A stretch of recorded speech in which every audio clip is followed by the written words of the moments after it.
"Why are you handing leftovers to that dirty kid?" the man at the next table sneered, his voice cutting through the chatter. The waitress just smiled softly, set the plate down in front of the boy, and turned away without uttering a word. The very next day, the whole street froze in astonishment as 6 black SUVs, dust-caked from the long drive, rolled to a stop outside the little diner. Who exactly was this boy? And why would a high-ranking general send an entire team just to thank a simple waitress? Welcome to Uncovered Tales. Let's dive in and discover the real story behind what happened. Lily Adams, 29, worked the overnight shift at Dorizzi's Diner, a small, weathered eatery tucked near an old military base in rural Texas. The fluorescent lights inside flickered now and then, casting a nostalgic glow over the cracked leather booths and chipped formica counters, giving the place a kind of timeless charm that kept locals loyal year after year. She lived alone above the town's only laundromat, in a modest one-bedroom apartment, ever since cancer took her mother's life 5 years earlier. With no close family left, Lily poured most of her tip money into caring for an overweight stray cat she'd named Milo, a scrappy visitor who had somehow become her closest companion. Every evening settled into the same familiar rhythm, the dinner rush from 5 to 8 p.m., cleaning up until around 9, and then those quieter hours when night shift truckers and insomniacs would trickle in for coffee and pie. And each night without fail, Lily would quietly bundle up some leftover food, usually a sandwich and a handful of fries, into a small styrofoam container, placing it carefully on the bench at the edge of the parking lot. Some people noticed, though most didn't. It wasn't something Lily advertised or made a big deal about, it was simply another quiet part of her nightly routine, like topping off the salt shakers or wiping down menus. But that Thursday night in October broke the pattern. A man seated by the window noticed Lily not just leaving food but personally handing the container to a thin boy, maybe 10 years old, wearing clothes far too big for him and bearing a face smeared with dirt but eyes full of solemn clarity. The man, dressed in an expensive suit and waiting for his BMW to be repaired at the nearby garage, gave a loud, derisive laugh. Loud enough for everyone nearby to hear, he sneered at a passing server, "Look at that. Giving trash to trash. Your coworker must really get a kick out of feeding the local vermin." A few patrons gave uncomfortable chuckles, others busied themselves with their plates, pretending not to notice. An elderly couple in the corner booth shared a glance filled with disapproval, but said nothing. Lily caught every word as she stepped back inside. Her cheeks warmed slightly, but her expression stayed calm. She simply offered the boy a small nod, rested a hand gently on his thin shoulder for just a second, and then went back to her work, never dignifying the comment with a response. Sam Whitaker, the diner's manager and its owner for the past 37 years, had been polishing glasses behind the counter. He'd seen the entire incident unfold, both what happened outside and inside. As Lily walked past, their eyes met briefly, a silent question hanging between them.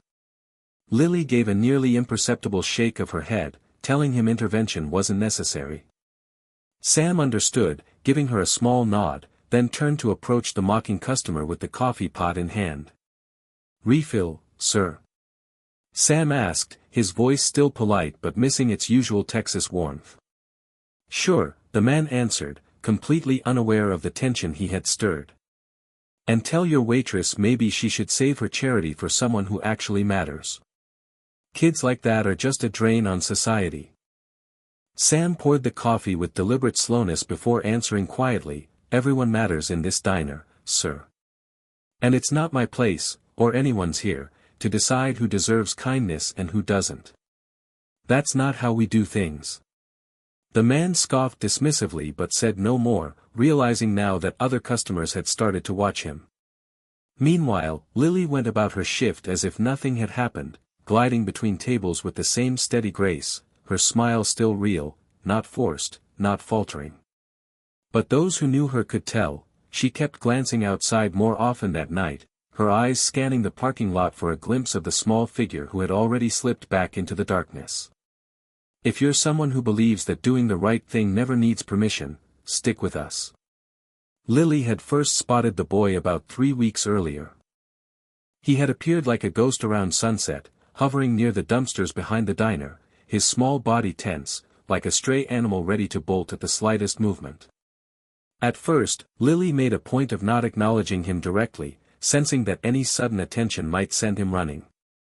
Instead, she quietly began leaving neatly wrapped food packages on the back step while taking out the trash. The food would always vanish within minutes.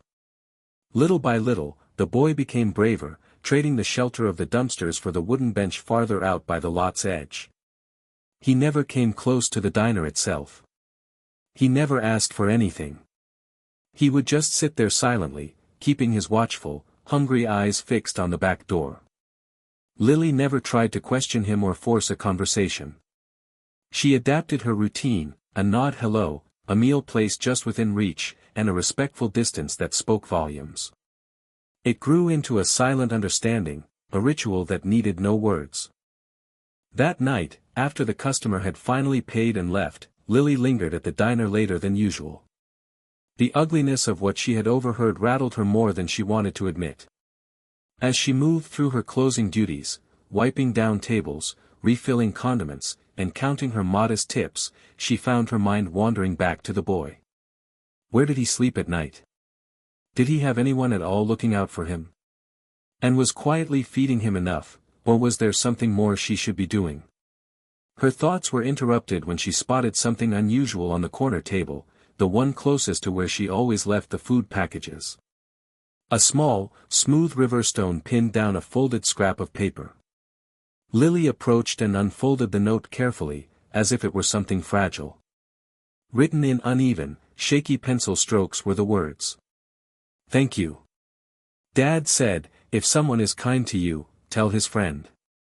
I will tell." She stood there, frozen, the paper trembling slightly between her fingers. It was the very first time the boy had reached out after weeks of silent, cautious exchanges. There was something about the clumsy phrasing, so raw and sincere, that made Lily's throat tighten. Only then did Lily fully realize something her mind had picked up on before without acknowledging. The oversized jacket the boy always wore wasn't just random old clothing, it was a worn military coat, with a name tape torn in half, leaving only the word "son" still visible. Gently, she tucked the precious note into her pocket and finished closing the diner for the night, her mind now swirling with even more questions than before. The next morning broke under the soft, golden light that only a Texas autumn could deliver.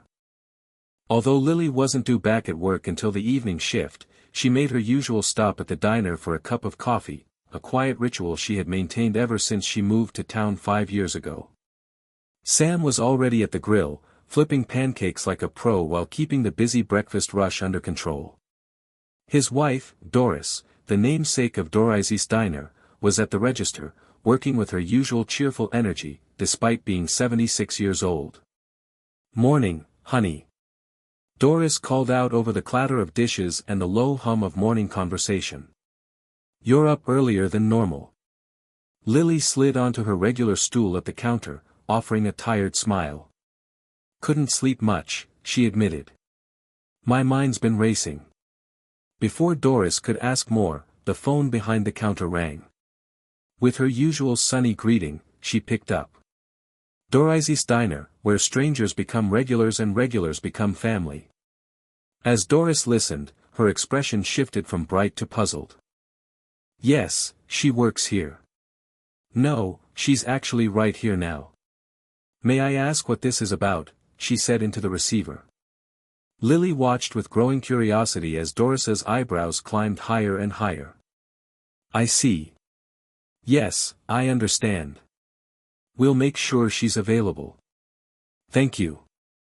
Doris placed the receiver down carefully, then turned to Lily with wide eyes. "What was that about?" Lily asked, taking a sip of coffee that Sam had quietly placed in front of her. Leaning in, Doris lowered her voice, barely containing her excitement. "Someone from a federal office called. Didn't say which one exactly. They said representatives would be coming here to speak with you, specifically you. Wouldn't say why, just said it's important." "Me?" Lily repeated, her confusion genuine. She couldn't imagine why anyone official would want to talk to her.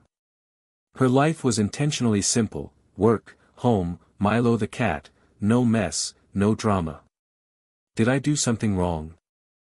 She murmured, half to herself, running through mental checklists of tax forms, food permits, anything she might have missed. Sam came out from the kitchen, wiping his hands on his apron. If you'd done anything wrong, he said in his steady, practical way, they wouldn't call ahead. They'd just show up. It must be something else. All through the morning, Lily's mind spun with possibilities. Had someone reported her for giving food to the boy? Was there some hidden regulation about offering leftovers? Or was it something else entirely? By the time she returned for her evening shift, the sharp edge of fear had dulled into a steady hum of unease beneath her usual calm demeanor. She moved through her tasks almost automatically, finding comfort in the repetitive motions. Around 8:30 that evening, she stole a glance through the window, looking for the boy on the bench. But the spot was empty. For the first time in weeks, he hadn't appeared. Still, Lily packed up a meal like always, setting it carefully in the usual place. Standing out there in the cool evening air, she felt a deeper pang of worry this time. Had the cruelty from the other night scared him off?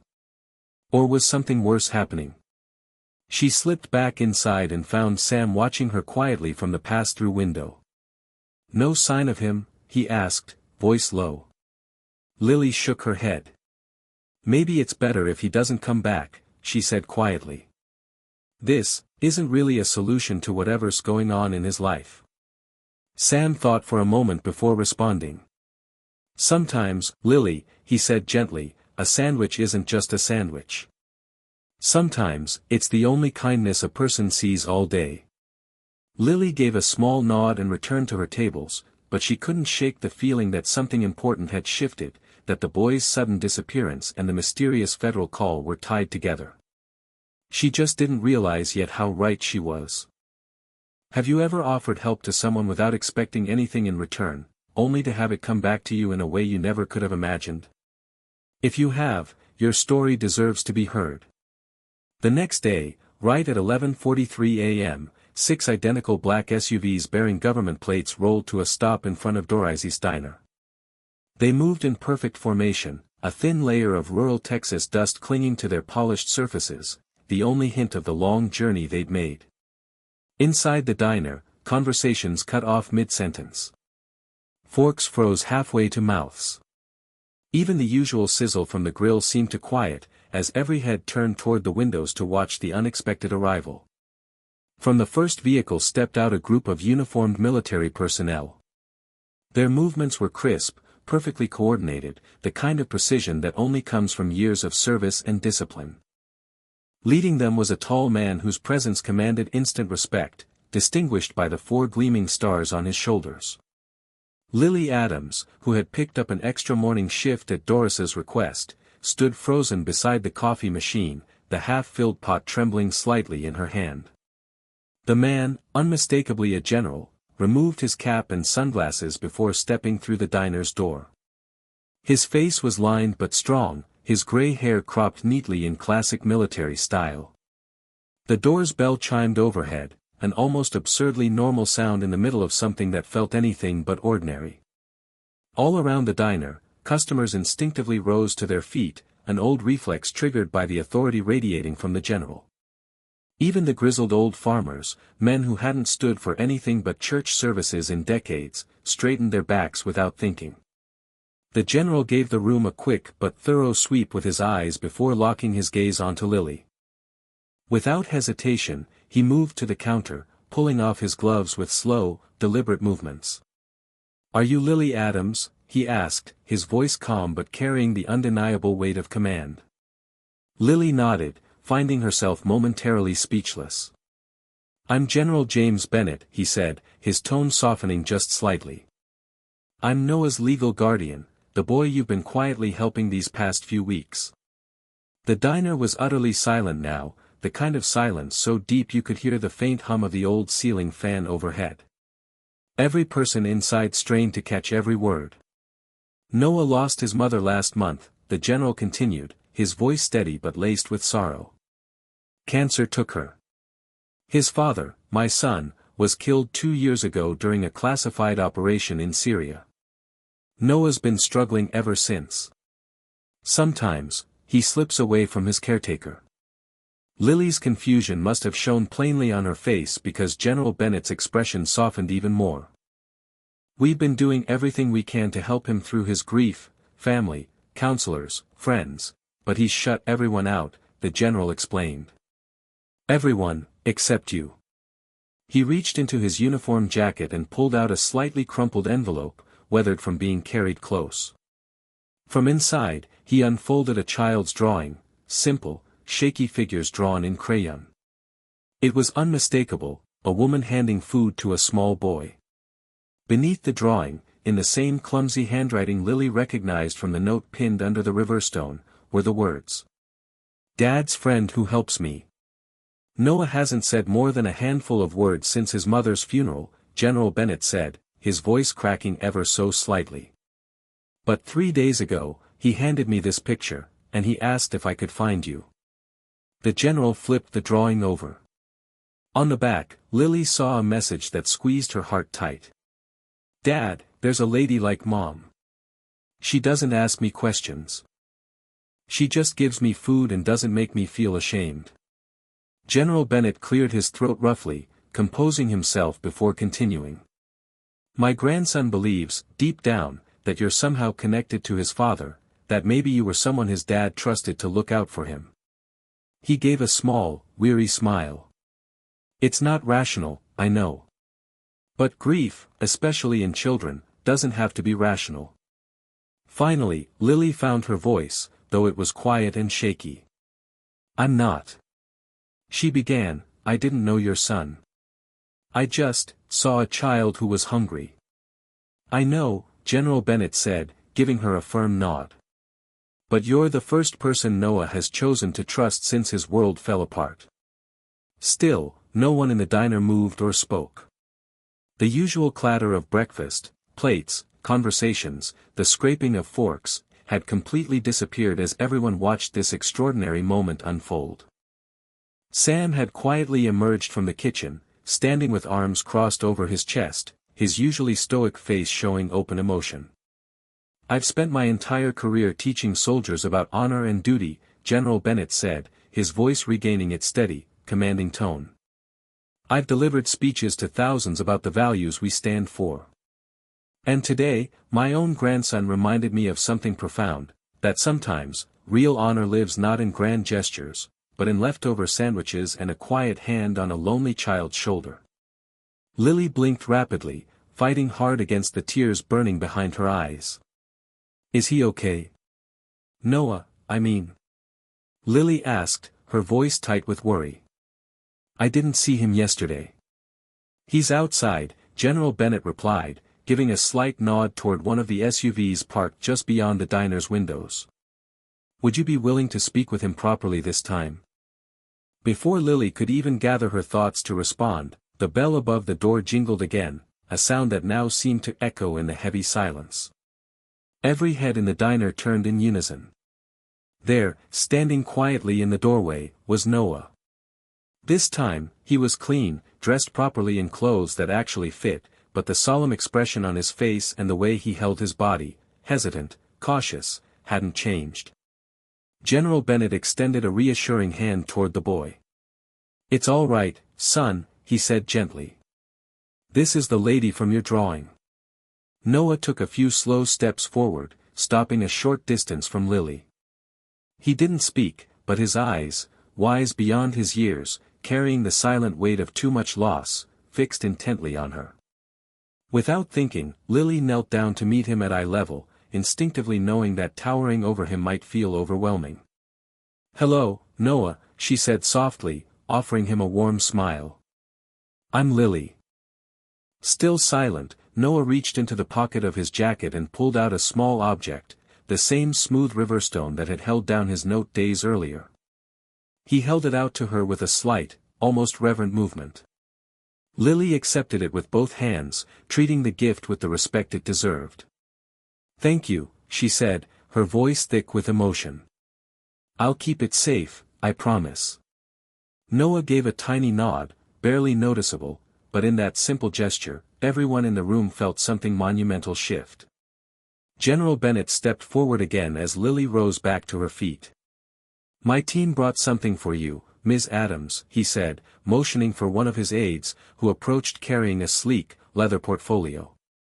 "This," the general explained, "is a letter of commendation from the Department of Defense, formally acknowledging your compassion and care toward the family of a fallen hero. Such recognition isn't given lightly to civilians, but in this case, it's more than deserved." A soft murmur spread through the diner. The same crowd who had quietly witnessed her being mocked just a few nights earlier now watched with wide eyes, their respect for her clearly reshaped. Lily took the portfolio with hands that trembled slightly, overwhelmed by the gravity of the moment. "I didn't do anything special," she said quietly, almost apologetically. "Anyone would have done the same." General Bennett shook his head, his voice steady but gentle. "No, Miss Adams," he said firmly. "Not everyone would have. And that's exactly why it matters." As if the moment had been scripted, the man who had ridiculed Lily earlier stepped into the diner. He froze in the entrance, taking in the scene, the decorated general, the uniformed soldiers, and the woman he had once dismissed now standing at the center of honor and attention. General Bennett turned slightly, his keen, practiced eyes reading the man's discomfort immediately. "Is there a problem, sir?" the general asked calmly. The man paled, backing toward the door like someone realizing too late they'd walked into the wrong room. "No," he stammered. "No problem at all." "Good," the general replied with a nod. "Because this place seems to have a principle that everyone matters, a philosophy I hold in the highest regard." The man slipped out the door quickly, the bell above him jingling his retreat, as definitively marking his exit as it had the general's arrival. Around the diner, a few patrons exchanged knowing glances, the message loud and clear without anyone saying a word. One of the general's aides leaned in, whispering something into his ear. General Bennett nodded once before turning his attention back to Lily. "Miss Adams," he said, "we've also taken steps to set up a trust fund for Noah's education. Along with that, we'd like to make a contribution here, to help provide meals for others who might find themselves in need, just like he was." Sam stepped up, finally finding his voice. "That's mighty generous, General, but—" Bennett cut him off smoothly with a small wave of his hand. "It's not charity," he said firmly. "It's what we call a strategic investment, building resilience in a community. The military understands that real strength starts with basic needs being met." His gaze moved meaningfully from Sam to Lily. "And with people who see those needs, and meet them, without having to be asked." Another aide came forward, carrying a polished wooden box. When the general opened it, a medallion on a blue ribbon gleamed inside. "This," he said, "is the Civilian Service Medal, awarded by the Department of Defense. It honors civilians whose actions reflect the core values we strive for: compassion, courage, and selflessness." Lily stared at the medal, struggling to process the idea that her small, quiet gestures had led to a moment like this. The diner, once full of chatter and clinking dishes, had fallen completely silent again, the gravity of the moment hanging in the air. "My son, Noah's father, always believed that true warriors aren't defined by what they do in battle," the general continued, his voice taking on a deep, personal warmth. "But by how they treat the vulnerable during times of peace. He would have recognized what you did instantly, Miss Adams," the general said, his voice full of conviction. "To him, it would have been the highest form of service." With a slow, deliberate motion, General Bennett placed the medal into Lily's open palm, gently closing her fingers around it. "Not all heroes wear uniforms," he said, his words reaching every corner of the now silent diner. "Some simply wear aprons." Out of the corner of her eye, Lily noticed Doris quietly dabbing at her eyes with a napkin. Sam, usually reserved, stood straighter than she had ever seen him, pride radiating from his normally stoic posture.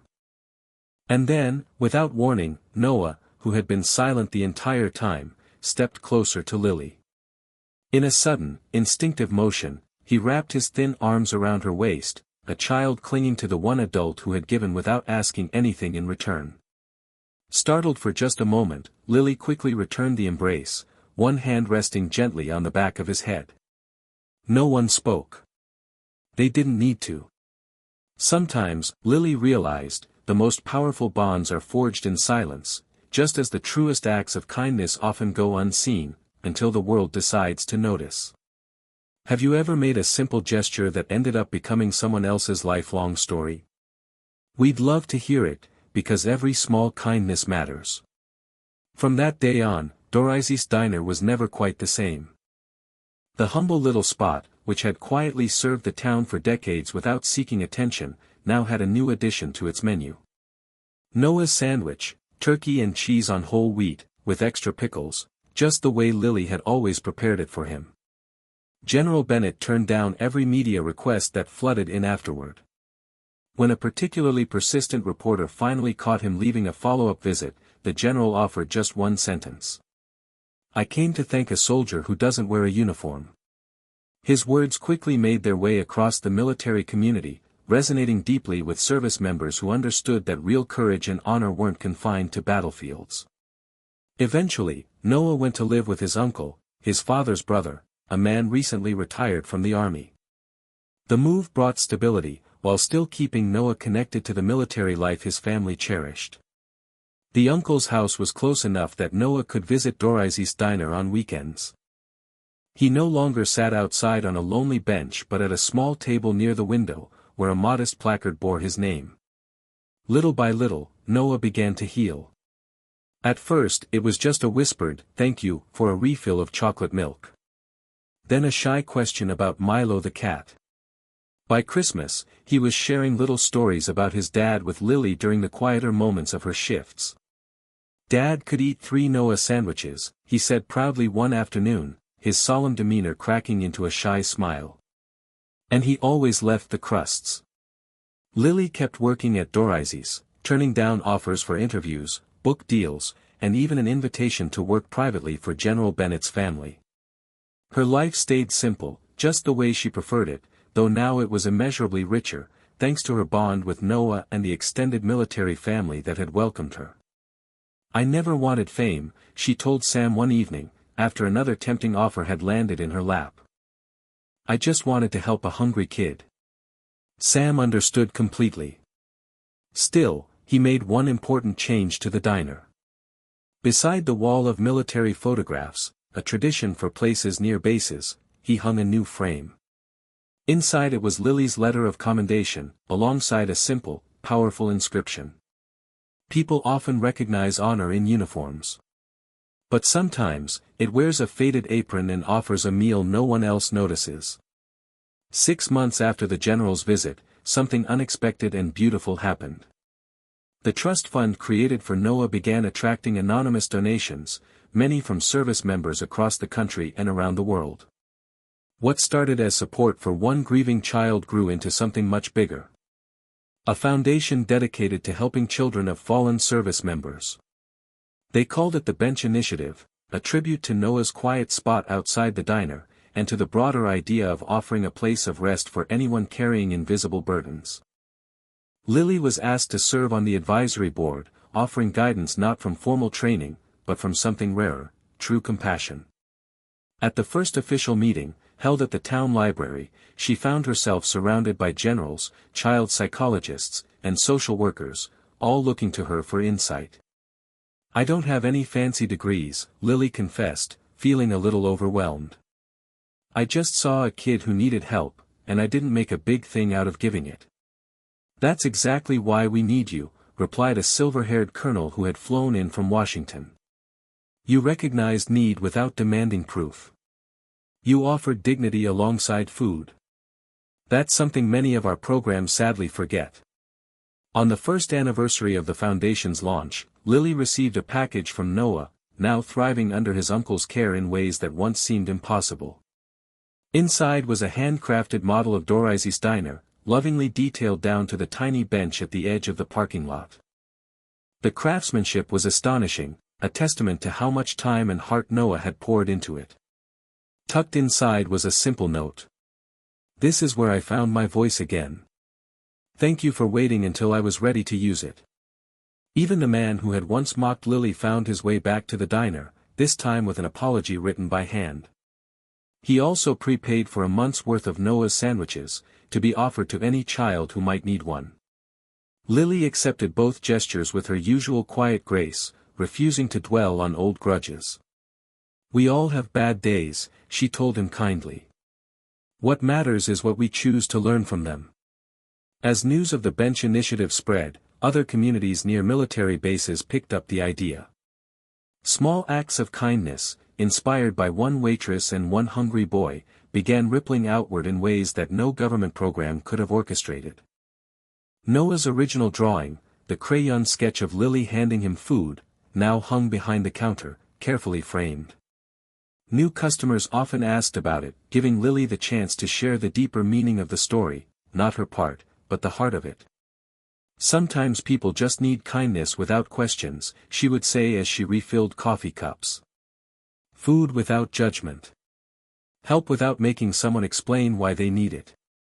On quiet nights, once the dinner rush faded and the regulars settled into their usual chatter, Lily sometimes glanced toward the window, toward the old bench where it all began. She always kept a sandwich ready, just in case another lost soul needed a silent hand reaching out. Because Lily Adams had learned something that would stay with her forever. Kindness sends out ripples farther than we can ever see, and sometimes, those ripples come back as waves that change everything they touch. Have you ever done something small, unnoticed? Only to have it one day return to you in a way that left you speechless? Tell us about it. Because sometimes, the smallest spark can become the brightest light for someone lost in the dark. Subscribe to Uncovered Tales, where true stories of quiet heroes are never forgotten, and where someone will always stand up for you.